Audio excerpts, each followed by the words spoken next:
খুব ব্রাইটনেসে কিন্তু জ্বলছে বাতিটা। এর আগের বেশ কয়েকটা ভিডিওতে আমরা ইনভার্টার তৈরি করা শিখেছি, তবে আজকে আমরা একটু আলাদাভাবে শিখব। আজকে ইনভার্টার তৈরি করতে আমার যা যা প্রয়োজন হবে, একটা এলইডি লাইট, সাথে আমি নিয়েছি 12012 2 এম্পিয়ারের একটা ট্রান্সফরমার, আর নিয়েছি 12 ভোল্টের প্যাকেজ তৈরি করা একটা ব্যাটারি, আর নিয়েছি আমি একটা 12 ভোল্টের রিলে। তো প্রথমে আমরা আমাদের ট্রান্সফরমারের প্রাইমারি কয়েলের সাথে, যেখানে আমরা সাধারণত 220 ভোল্ট এসি পাওয়ার দিয়ে থাকি, সেখানে আমাদের এলইডি লাইটটাকে আমরা সংযুক্ত করে দিব। ওকে, সংযুক্ত করা শেষ। এবারে আমি যদি একটু দেখাই, এই যে 12012 এর মাঝখানে যে প্রান্তটা আছে 0, এটার সাথে আমি ব্যাটারি পজিটিভের তারটাকে লাগিয়ে নিলাম। লাগানোর পরে দুই পাশে যে দুইটা প্রান্ত আছে, যে কোনো একটা প্রান্তের সাথে যদি আমি ব্যাটারি টাচ করি, তাহলে দেখতে পাচ্ছেন যে বাতিটা কিন্তু একটু একটু ব্লিঙ্কিং করছে। মানে ধরে রাখলে হয় না, একটু টাচ করতে হয়। এখন তো আমাদের হাত দিয়ে বারবার টাচ করা সম্ভব না, এই জন্য আমি এখানে নিয়েছি 12 ভোল্টের একটা রিলে। আর রিলে আমরা জানি রিলের মাধ্যমে সুইচিং করা হয়। তো আমরা এখন কি করব, এই রিলেটার মাধ্যমে আমাদের ট্রান্সফরমারটাকে বারবার অন অফ করব, তাতে করে আমাদের বাতিটা জ্বলবে। আমরা যেখানে 5 মিনিট রিলে নিয়েছি, রিলের 5টা তারের সাথে একটু পরিচয় হয়নি। এখানে হলুদ আর এই যে সাদা চিকন দুইটা তার দেখতে পাচ্ছি, এই দুইটা যদি আমরা ব্যাটারি ধরি তাহলে আমাদের রিলেটা অন হবে। আর এখানে হলুদটা কমন, আর এটা নর্মালি ক্লোজ, আর এটা নর্মালি ওপেন।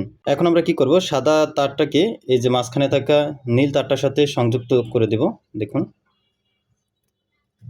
নীলটার সাথে যখন সংযোগ দিয়েছি, এখন যদি আমরা এখানে ব্যাটারি পজিটিভ দেই আর এখানে যদি আমরা ব্যাটারি নেগেটিভ দিই, তাহলে কি হবে, এটার সাথে যেহেতু এটা নর্মালি ক্লোজ অবস্থায় আছে, তখন কিছুক্ষণের জন্য আমাদের রিলেটা পাওয়ার পাবে।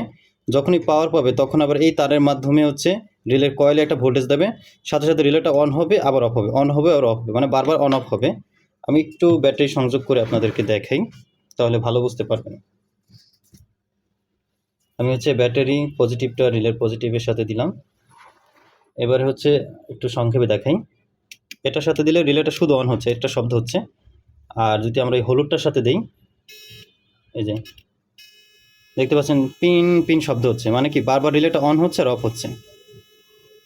ওকে, এই সিস্টেমটাকে কাজে লাগিয়ে আমরা আমাদের ইনভার্টারটাকে আজকে তৈরি করব। সব থেকে সহজ পদ্ধতির ইনভার্টার এটা। এই দেখুন, এই পজিটিভ রিলের এই যে কয়েল পজিটিভ দুইটাকে এক করে নিলাম। নেওয়ার পরে যে কোনো এখান থেকে একটি তার আমরা কি করব, এই যে এটার সাথে সংযোগ দিয়ে দেবো, মাঝখানে পয়েন্টের সাথে। ওকে, মাঝখানের সাথে সংযোগ দিয়েছি।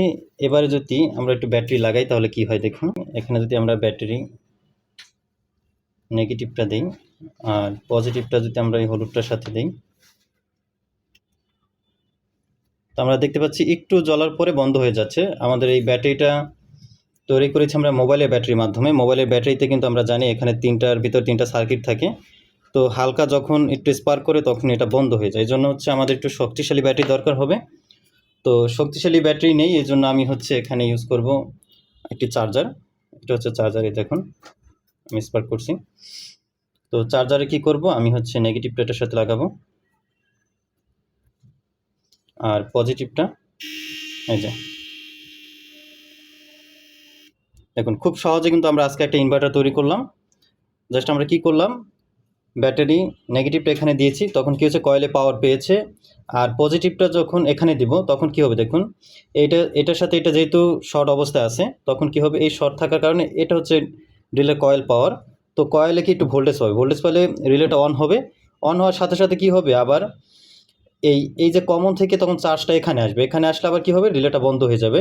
তো এতে করে বারবার রিলেটা অন হবে আর অফ হবে। এই পদ্ধতিতে কি হবে, আমাদের এই বাতিটাও জ্বলে থাকবে। দেখুন, খুব ব্রাইটনেসে কিন্তু জ্বলছে বাতিটা। খুব সিম্পলভাবে আমরা তৈরি করে ফেললাম একটা ইনভার্টার। দেখুন, এটা ব্যাটারি পাওয়ার, আমি দুইটা তার ধরে আছি, তারপর যদি লাগাই তাও জ্বলতেছে। তো আজকে আমরা সব থেকে সহজভাবে একটা ইনভার্টার তৈরি করা শিখেছি। এর আগে আমরা যতবার ইনভার্টার তৈরি করেছিলাম, আমরা রেজিস্টর, ট্রানজিস্টর অথবা মসফেট দিয়ে তৈরি করেছিলাম। তো আশা করি আজকের ভিডিওটা আপনাদের কাছে ভালো লেগেছে। আর আপনার বন্ধুদের ভিতরে কেউ যদি এই ধরনের ভিডিও দেখতে পছন্দ করে থাকে, তাহলে তাকে এই ভিডিওটা শেয়ার করে দিতে পারেন। দেখা হবে আপনাদের সাথে নতুন কোনো ভিডিও নিয়ে। আল্লাহ হাফেজ।